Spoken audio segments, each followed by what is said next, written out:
last episode, nanganak na rin ang isa sa mga mollies at tinanggal ko na ang mga anak niya sa breeding tank. Nasa 30 mahigit ang kanyang mga anak at nilipat ko na rin sila sa grow out tank. And for today's video, samahan niyo ako. Magfi-feeding tayo ng aking mga alagang isda. Sa pag-feeding, powder fish food lang ang gamit ko. Dating ko lang from work at ngayon samahan niyo ako. Mag-feeding tayo ng aking mga guppies at mga mollies. Ito lang guys ang ginagamit ko sa pag-feeding ng aking mga alaga ng mga guppies at mollies.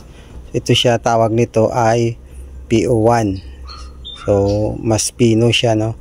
Tsaka mas madali ito kainin ng mga maliliit na mga isda katulad ng guppy tsaka mga mollies. So ngayon mag-feeding tayo dito sa mga guppies ko. So dito pala guys, ito yung mga YKC ko ng mga male na guppies. Dito ko sila nilagay, dito ko sila pinalaki at pinapadami. So ayan, mga YKC lahat yan. Feeding tayo.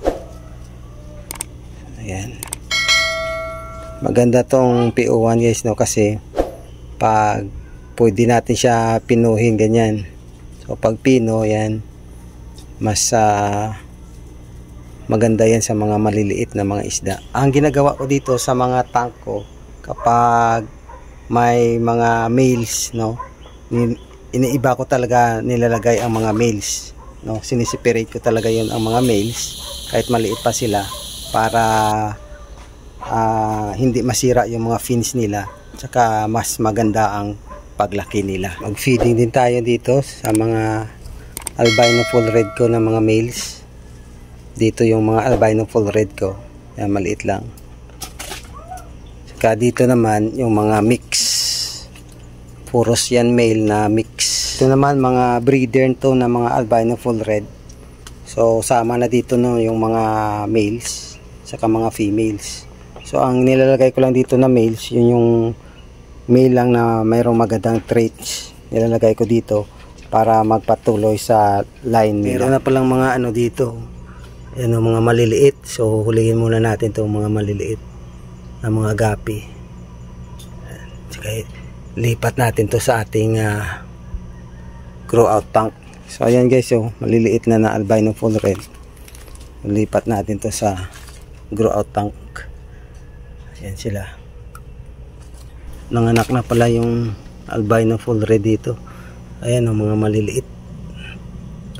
Bago pa, baka kanina lang to napanganak. Ayan. So dapat malipat talaga to natin sa grow out para mas mabilis ang paglaki nila. So dito yung grow out ko, yan, marami na sila dito.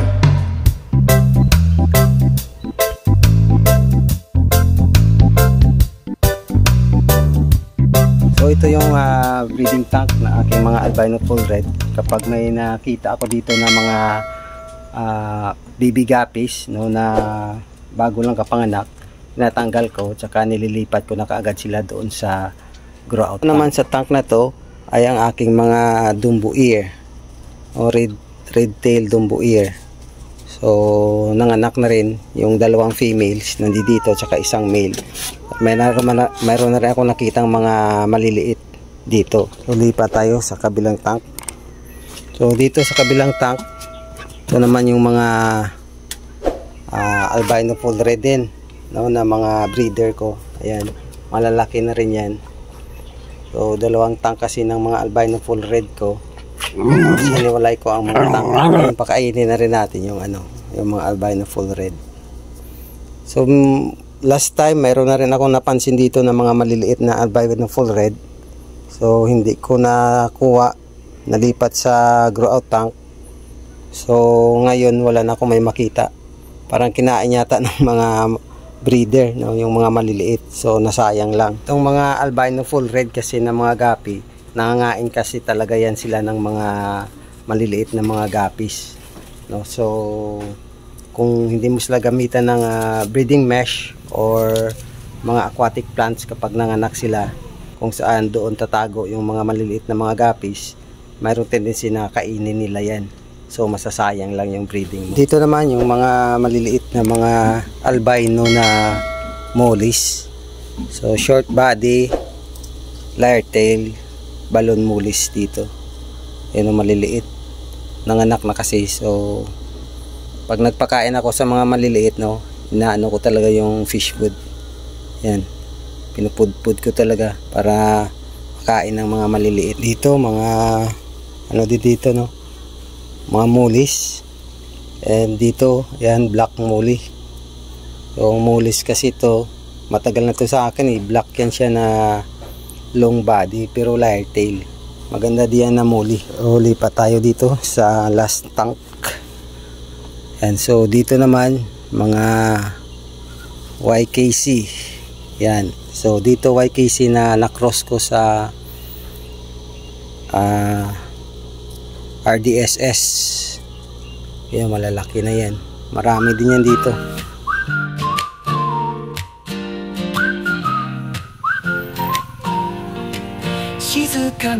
So lipat tayo dito sa kabila. So dito naman yung mga result ng mga crossbreeding ko. So dito YKC, dito RDSS na cross. So ito naman ang YKC na may pattern. Saka ito ang cross ng YKC saka RDSS na naging ano siya, naging grass. So green grass. Yan. So dito wala pa laman. Ito, saka doon wala pa laman. So lalagyan din natin yan. Pakainin na rin natin sila. Yan. Dito din. So maganda tong PO1 no, kasi hindi siya nagpalabo ng tubig. Maganda yung quality ng tubig dito. Lipat tayo dito sa birthing tank. So ito kasi dito yung birthing tank ko ng albino full red. Ayan o, dami na nanganak na. So dito marami na rin. Pakainin natin sila. Ayan, malalaki na yan dito. Dito, yan yung female. At dito yan, marami na maliliit. Saka dito, mga maliliit na tiger. So ito yung last time yung ginawa ko grow out para sa mga tiger na mga maliliit. So pakainin na rin natin yung mga mollies ko na maliliit dito. Then dito yung mga female na mollies, pakainin na rin natin. Kaya dito yung mga maliliit na mollies. Yan. Pili natin. Ito ay bakante na tank. So ito ay 10 gallons na aquarium. So iniisip ko dito ay lagyan natin to ng ng breeder na female na molly. Lagyan natin to ng tubig. Saka dito natin ipaanakin yung molly na female. At itong tank na to, iisip ko gagawin din natin to na itlogan ng anakan ng mga ng molly, no? So lipat natin siya dito. And dadagdag tayo dito ng isa o dalawa pa diyan sa kabila, isa pa din para apat na female na mollies ang ilagay natin diyan. Diyan natin sila paanakin.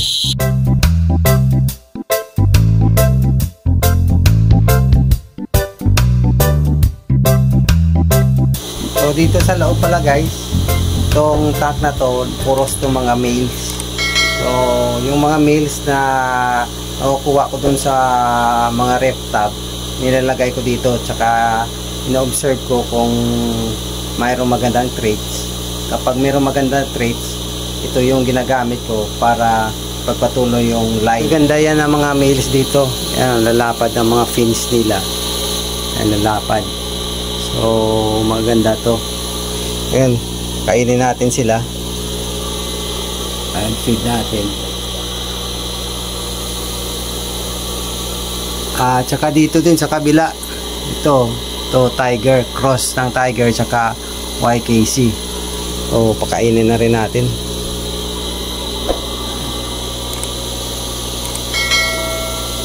Tsaka dito, yan, ito ay pure YKC talaga to. Ayan, mga males. Medyo gutay-gutay na yung kanilang mga fins. Pero goods pa yan. Ayan, mga females, buntis na rin. May napansin na rin ako dito mga ano nila. Ayan, mga anak nila. Ang dami na rin. Dito sa dalawang tank. Ayan, so dito ay female lang. Ayan, may mga anak na. Kainin natin. Female to na YKC. Ito naman dito ang maganda ko na ano, na crossbreeding result. Ayun, na tank. So dito sa last na tank na to, ito yung result ng crossbreeding ko ng YKC saka RDSS. So ang nangyari, yung pattern ng YKC nagiging dot siya, no? So malalaking mga dot. So parang ano siya, parang grass, no, na malalaki yung dot niya. Pakita ko sa inyo, tanggalin natin yung male dito, pakita ko sa inyo. Lagyan muna natin to ng tubig. Dito natin lagay kasi yung male. Lagyan natin. Kunin natin siya para mapakita ko sa inyo. Yan siya. Medyo gutay-gutay na tong fins niya. Hindi ko alam bakit gutay-gutay na. Ayan siya guys, oh. So ito siya yung result, no, ng YKC saka RDSS. So, kung mapansin nyo yung fins niya, yung pattern sa fins niya, yun, nagiging dot. Ayan. So medyo nagano na nga yung kulay niya eh. Hindi ko alam bakit nagano yung kulay niya, parang naglight. Ayan, parang grass na yung pattern niya. Mayroon din akong isa nito na pinong-pino talaga. No, grass talaga siya, green grass. So ito siya, yan, yung green grass. Ayan, pinupino talaga yung dot niya sa fins niya, yan. Saka medyo maganda yung ano din yung katawan niya, green, kulay green yan siya, pero medyo ano lang, medyo hindi siya ganun ka-define yung kulay niya. Hopefully gaganda pa yan, no, pag i-breed natin ulit yan. Mayroon din dito yung malalaki din yung dot sa fins niya. Hanapin ko siya. Ito, yan, hindi pa nga to eh. Medyo ano pa yung pattern nyo. Medyo may lines pa. Ito pala siya, yan, yung ano niya, dot na, hindi na siya lines. Yan. So ito siya, saka yung pinakita ko sa inyo kanina, dalawa yan sila eh. Ayan, ang ganda din, grass na siya, green grass. Dot na yung kanyang pattern. Ayan, ang ganda, no.